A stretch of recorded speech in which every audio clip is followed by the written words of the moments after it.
আমি হুইয়া রইছি, আমি বাইচে উঠছি। এটা একটা বিজনেস করে লইছে, টাকা পয়সা দিলে পানিটা ছাড়ে 2-3 দিনের লেগে।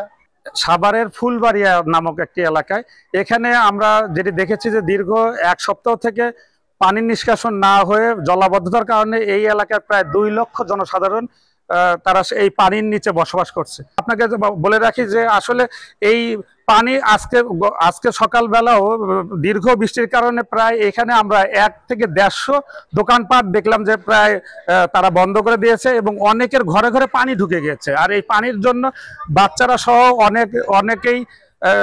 অনেকেই তাদের আত্মীয় স্বজনের বাসায় তারা অবস্থান নিয়েছে এবং তাদের অনেক রুমেই বা অনেকের বাসায় আমরা যেটি দেখলাম সেটি হচ্ছে যে তারা তাদের আত্মীয় স্বজনের বাসায়, তাদের পরিজনের বাসায় তারা এই পানিবন্দী থেকে রক্ষা পাওয়ার জন্য তারা স্থানান্তর করছে।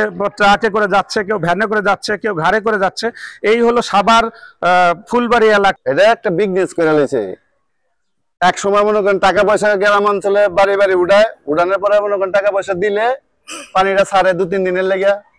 আবার টাকা পয়সা মনে করেন যখন ফুরায় যায় তখন আবার মনে করেন আটকে দেয়। এই আটকে দেওয়ার কারণে আজকে আমাদের এই দুর্ভোগ।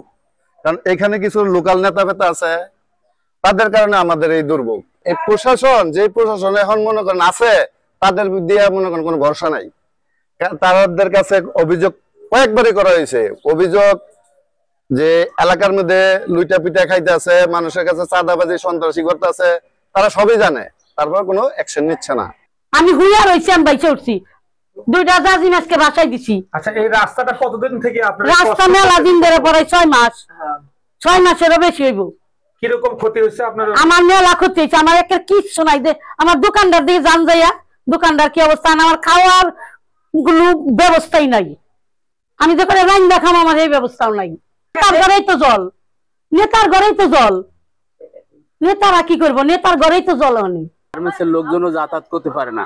আমি এই ছোটখাটো দোকান ব্যবসা করে খাই, কিন্তু এই যে কোনো কাস্টমার আসে না, ব্যবসা বাণিজ্য একবার অচল, আমাদের সংসার চালানোর মতোই খুব দুর্বিষহ অবস্থা।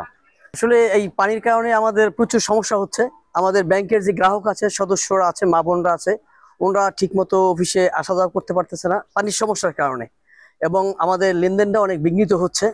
এই সমস্যা কেউ বাসা থেকে বেরোতে পারছে না, এবং আশেপাশে যারা আছে আমাদের সবারই খুবই সমস্যা হচ্ছে, চরম দুর্ভোগে আছে এই পানির কারণে।